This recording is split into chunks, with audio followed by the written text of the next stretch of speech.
Hey everyone, thank you so much for joining me for today's video, which is going to be another reading game where this week I let some prompts in a genre wheel choose which books I'm going to read. The goal of this video is to complete my yearly challenges because it is December and I have about 9 more prompts to go to be able to check off all my challenges. So the challenges we're looking at is librarything.com's yearly bingo board. We're also going to complete or get as close as we can to completing the 52 books in 52 weeks challenge. And lastly, the Adventures of Eldia challenge. Those are the 3 big reading challenges that are going to end here in, let's say, December 2nd. So they're going to end in 29 days. So we're going to see if we can knock some of those prompts off the board in this video for this week. So how this is going to work is that we have a mug here, which my parents got for my birthday a while back, that says just one more chapter. And inside we have all the prompts that we need to complete for this month. And, just to make this a little bit more challenging, once we draw a prompt, we're going to spin a genre wheel and we have to find a book that fits one of the genres that we get. So I'm excited about this. This could be a lot of fun. My other goal is to hopefully be able to do multiple prompts for one book so that I can, get these challenges done by the end of the year. All right, so let's get started. First up, let's choose the first prompt for this week. All right, here we go. Hopefully we start with an easy one. Some of these are a little bit more difficult than others. All right, well, let's go with this one here. And the prompt we'll be starting off this challenge with is going to be, ooh, this is a difficult one. If I can get it to focus, newly in the public domain. So this is a library thing bingo challenge prompt. So we have to find a book that has been recently put into the public domain so that it's free for everyone to read. All right, give me a second here and I'm going to bring up the genre wheel and we'll see what genre we have to choose from. All right, so this is our genre wheel here, and you may notice that there are multiple genres per slice, and that is because I didn't want to make it too complicated, so I put 2 to 3 genres on each slice of the wheel. Let's go ahead and spin it and see what genres we're looking at. Here we go. All right, hopefully we get some easy ones, like just regular fiction.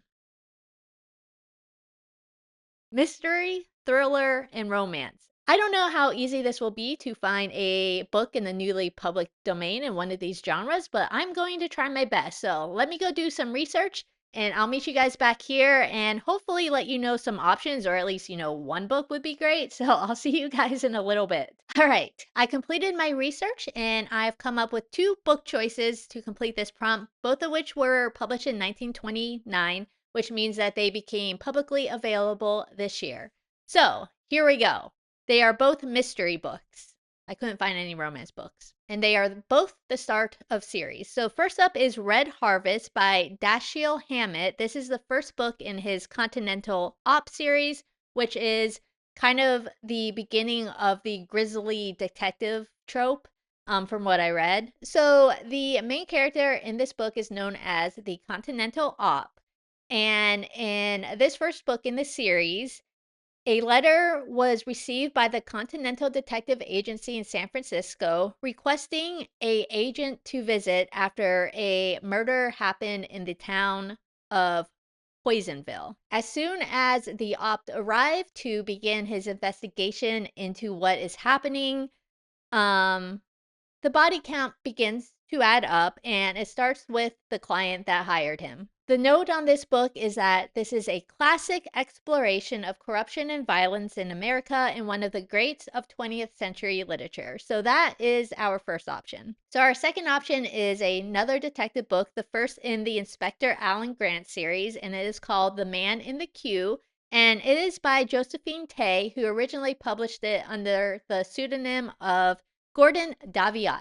So this story starts off in the Wolfington Theater where a long line has formed for the standing room only section. The favorite musical comedy in London was on its last week, was finishing its run. All of a sudden, the line begins moving forward into the open doors into the theater, and everyone begins to kind of nudge their way forward. That is, except for one man whose head is sunk down upon his chest, and he slowly sank to his knees and then still more slowly kneeled over onto his face. A fellow spectator thought that he had just fainted, but when he got a closer look, realized that the man in the queue had a small silver dagger neatly plunged into his back. And now Inspector Grant has to not only figure out who the victim is, but also who the killer is.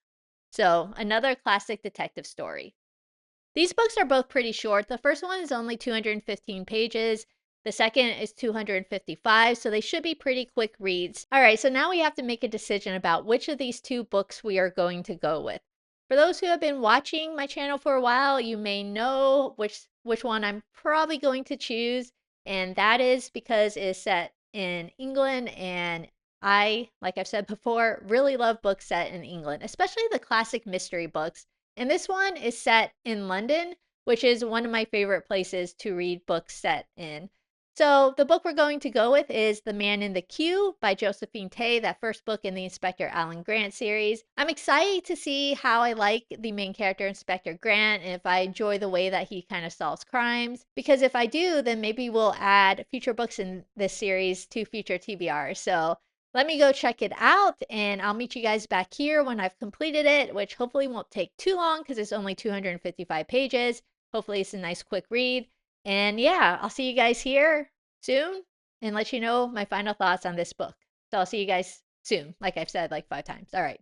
Anyway, meet you back here in a little bit. All right, it is Wednesday now. It's a day later, and I've completed A Man in the Queue by Josephine Tey, which is a classic mystery for sure. It kind of reminded me of the realm of Agatha Christie mysteries, which is not surprising because it got published around the same time as the novels by Agatha Christie were coming out as well. So in this book, the character that we mainly follow is Inspector Alan Grant, who is a inspector, a detective with the Scotland Yard. And the case that he has been asked to solve is that a man was murdered while in line to go to the theater. Hence why the name of the story is The Man in the Queue, because he was literally in the queue to go buy tickets to go to the theater. When Inspector Grant comes and takes on this case, he has no idea who the man in the queue was because no one that was there knew who this man was, and no one has come forth to identify this man either. So not only does he have to figure out who the killer is, he also has to figure out who the man who was murdered was.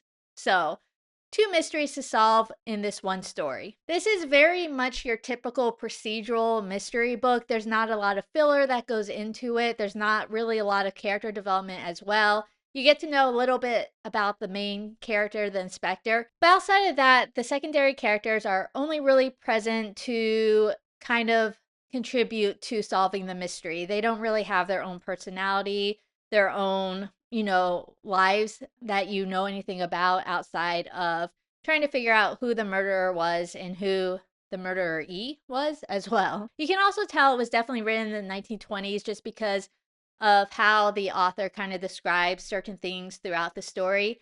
You definitely knew you're back in the 1920s and not in current time. So this book was very much a procedural mystery book. If you're looking for kind of filler and characterization and character development outside of the main character, Inspector Alan Grant, you're not really going to get that in this story. It's very procedural. Every single scene is leading towards the answer of who the murderer is and who was the person that got murdered. There's nothing filler in it at all. And it makes for a very, I don't even know how to describe it, just like a very procedural read where each line takes you closer to solving the mystery. It's very different from reading mysteries nowadays where there's definitely more filler, there's definitely more things going on outside solving that main mystery, while back in the 1920s. It's the same with the Agatha Christie novels. Most of it is just leading towards solving the mystery. There's not a lot that goes on outside of the main goal. And that is very, very true for this story as well. I did enjoy the main character, Inspector Alan Grant. I thought that he was well written, and I enjoyed solving the mystery from his viewpoint and kind of getting his thoughts on what he was thinking throughout the story about who did it or who did not do it, and how he kind of went about solving the mystery. I felt that the way it was solved was very interesting because it's not something that you see all the time, the way that this mystery was solved, but I felt like it kind of went along with what could happen in real life, and I liked that part of the story as well. Outside of the inspector, there wasn't a whole lot of character development. Otherwise, every character that was in the story for a reason, and that was for the investigation to progress. If the character didn't have any facts or anything that would progress the story further, then they were no longer in the story, basically. It was a very plot driven story of solving the crime. So if you read like Agatha Christie books and really kind of enjoyed that style of writing, then this book may be one that you enjoy as well. I definitely enjoyed it, and I will continue on with this series throughout the next year or two. I think there's like a total of 6 books in the series. But I'm interested to see where Josephine Tey goes with the second story and see how that one was solved, because this was done in a manner that I typically don't see in mystery books. So I'm interested to see how she does it with her second one. But that's it for The Man in the Cube by Josephine Tey, our book that ticks off the prompt newly in the public domain. So let's go ahead and choose our second prompt and see our next book. All right, here is our mug. Let's go ahead and choose our second prompt we're going to fulfill from our yearly reading challenges. All right, let's go with this one here.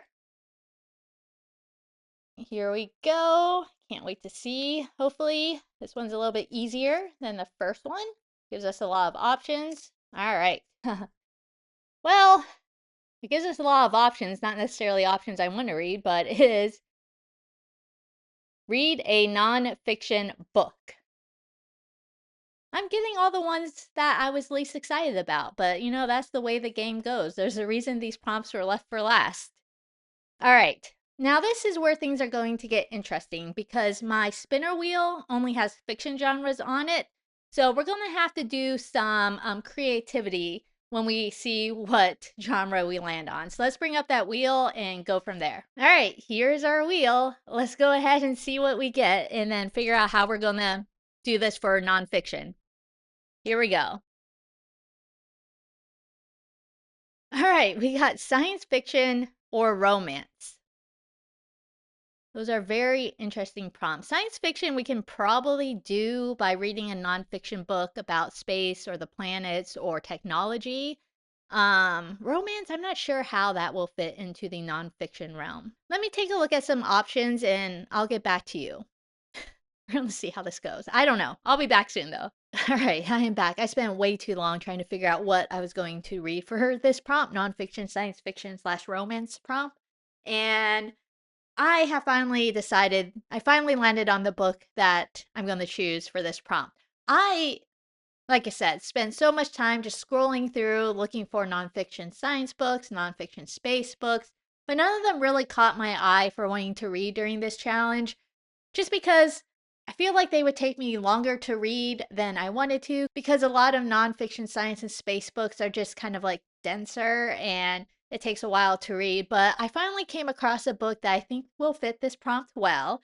It's actually a biography book or memoir book, and it's called You're Never Weird on the Internet. Almost a memoir. I guess it is a memoir, is in the title, and it's by Felicia Day. So Felicia Day has acted in a couple of TV shows that I really enjoyed, including Supernatural and Eureka. Eureka is a science fiction TV show. It was on like the Sci-Fi Channel a long time ago, but definitely kind of like a comedic, really fun show to watch. And I have rewatched it. I don't even want to say how many times because it's a little bit embarrassing, but that is a show I love, and she was on it. So that's a little bit of a science fiction connection there. She's also a gamer and she actually streams on Twitch, which is fun to watch a actress like actually interacting with her fans on Twitch. So that's another kind of connection to the science fiction world. There are a lot of books out there in the science fiction world that are set around gaming technology, where you kind of go into the game sometimes. So that's another connection. And then she also played a part in Critical Role, which is a I don't know if it's a series, but it's a YouTube channel that is a Dungeons and Dragons like live play. I haven't really watched it too much, but it's very popular.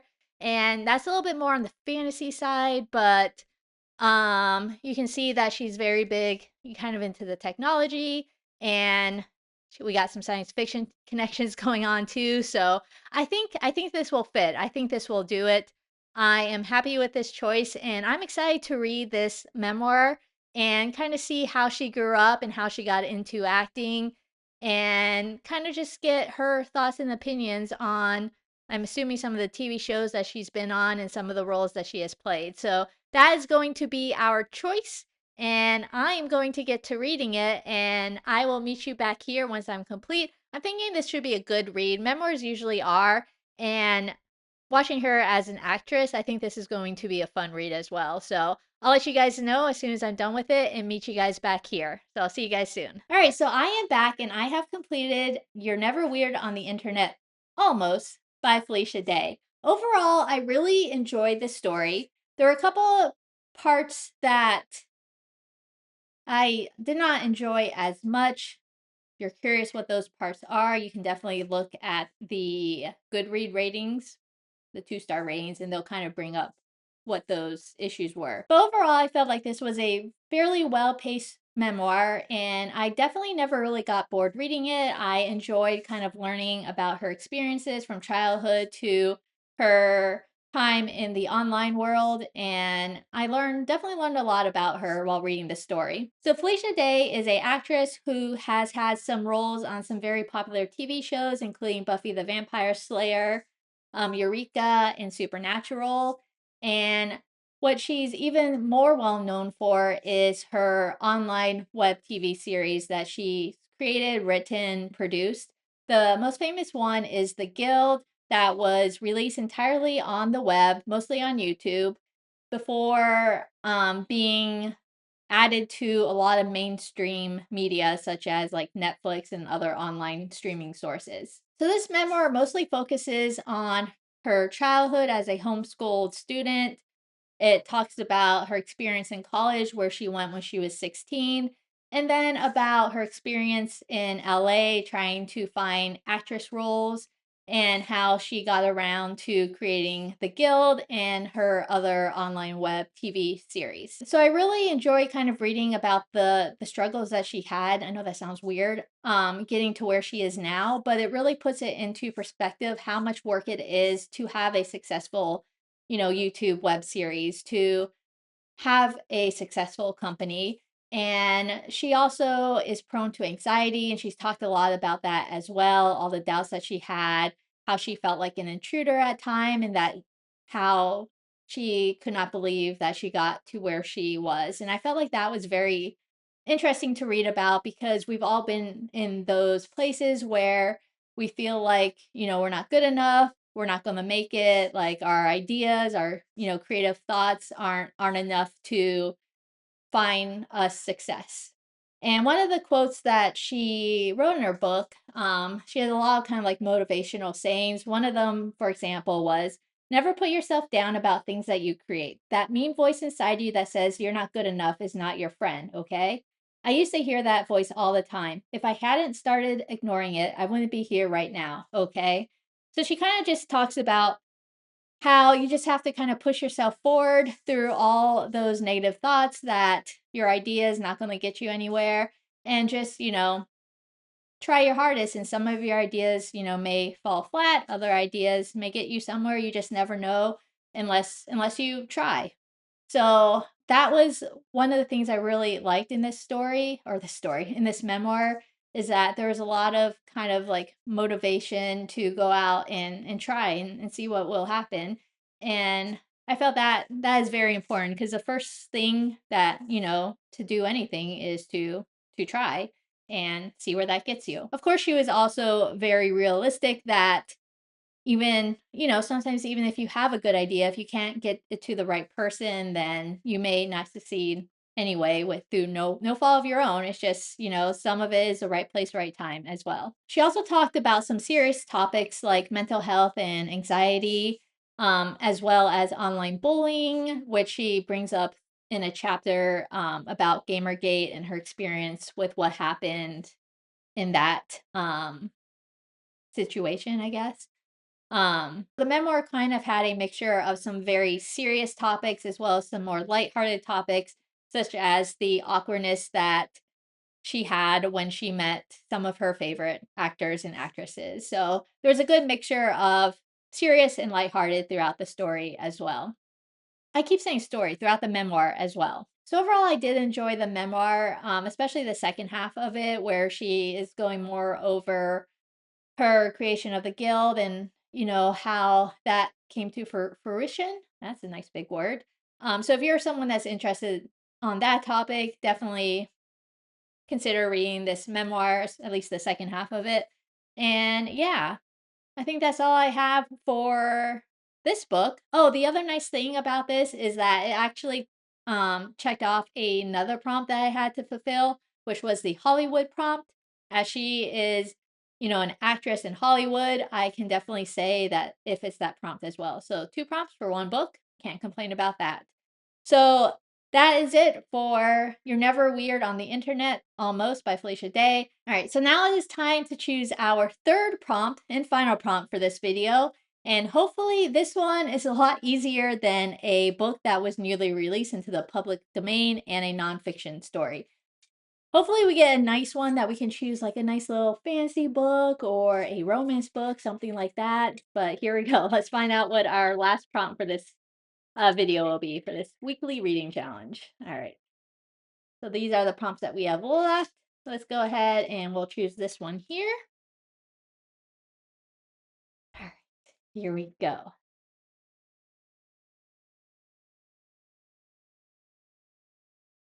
And we got read a book with foil on the cover. All right. That is going to bode well because I have a lot of physical books, mostly fantasy, that has foil on the cover. All right, so now we have to spin the genre wheel and see what genre we're focusing in on.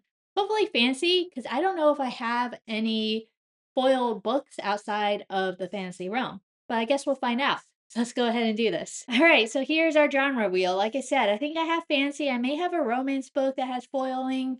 Um, Hopefully we get one of those too, because if not, this is gonna be a challenge. All right. All right, let's spin the wheel and see what we get. Hoping for fantasy or romance.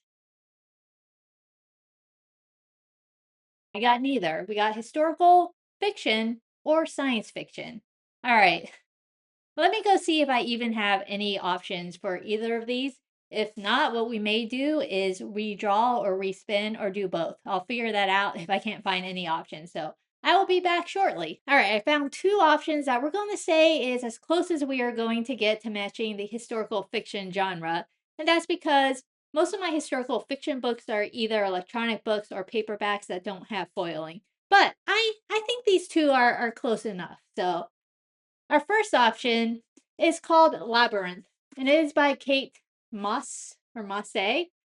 And you can see there is foiling on the cover, so it matches that prompt. So this is a historical adventure mystery book that was published in the early mid 2000s, I think like 2005, along the realms of the Da Vinci Code, those types of books that were coming out at that time. This kind of fell into the realm of that adventure historical book. So this book starts off in July of 2005 when Alice, who is a volunteer at a archaeological dig, stumbles into a cave and makes a startling discovery. Two crumbling skeletons, strange writings on the walls, and the pattern of a labyrinth. 800 years earlier, on the eve of a brutal crusade, a young woman named Alice is given a ring and a mysterious book for safekeeping by her father. The book contains the secret of the true grail, and the ring, inscribed with a labyrinth, will identify a guardian of the grail. So that's kind of what the book is about. On the front page, it says 3 secrets, 2 women, 1 grail. So yeah, so that's our first option, the historical adventure fiction book. Our second option is probably pretty familiar to everyone, and that is Emily Wilde's Map of the Otherland by Heather Fawcett, which is book 2 in the Emily Wilde series. You can see on the cover, we got gold foiling here, a little bit of gold foiling there as well. So matches the prompt. It is a historical fantasy book, but it is historical, so I think it's close enough that we can fit it into our historical fiction prompt. This series follows Emily, who is a professor and a scholar of fairy folklore, and she is making a encyclopedia of all the different fairies around the world. She works with her fellow scholar, Wendell Bamblebee, and in this book she has a new project, which is to create a map of the realms of fairy. And we are going to the Austrian Alps for this story. So there's a little bit more happening in this book, but that stuff would be spoilers for the first book. So obviously, you don't want to ruin that. So those are our two options. Now, which one do I choose? I said earlier I really was in the mood for a fantasy book, and I am in a cozy fantasy book set in the Austrian Alps on the cold winter day we're having right now. Seems like kind of like the perfect cozy book to read. So I'm going to go with Emily Wilde's Map of the Otherlands by Heather Fawcett. I'm excited to get to the second book in the series and then hopefully close the series out in the new year. So I will be back once I've read through this and let you know my thoughts on this. I really loved the first book. I had so much fun reading it. And I'm hoping that I enjoy the second book just as much. But we'll find out soon. You guys quicker than me because I got to read this first. But I will be back here as soon as I have completed this book, and I will see you guys soon. All right, I am back, and it's time to talk about the book that I just finished, which was our last pick, Emily Wilde's Map of the Otherlands by Heather Fawcett. Our book with the gold foiling on the cover. Gold foiling is like everywhere on this cover. I always get nervous reading a sequel of a book that I loved, and I absolutely loved Emily Wilde's Encyclopedia of Fairies. And I have just been putting this book off because I was nervous that I was not going to like it as much as I did the first book in the series. Because, sometimes when authors have a really popular book, the second book in that series feels a little bit rushed so that they could get it out there and build off of the popularity of the first book. But that was not the case with this book at all. I absolutely love this book just as much as I love the first book in this series. It is such a good, cozy fantasy. It follows Emily Wilde, who is a professor of, um, there's a scientific term, but basically she studies fairies and the hidden folk. And the first book, she ends up going to, I think it was Norway, to study the fairies that live up there so that she can complete her encyclopedia.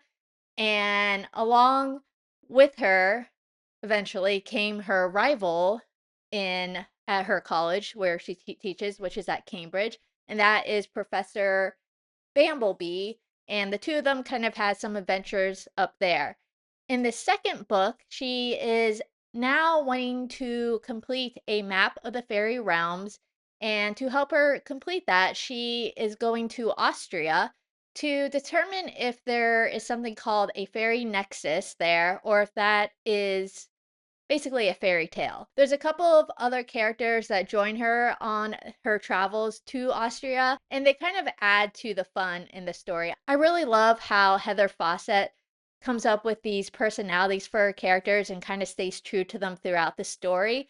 And even if I did not have the name of any of these characters, I would 100% know which character was which just because of how good a job she does at the personality and making each character different. And that is something that I definitely enjoy. So this book definitely plays off some of the themes in the first book, which I'm not going to get into because they are definitely spoilers.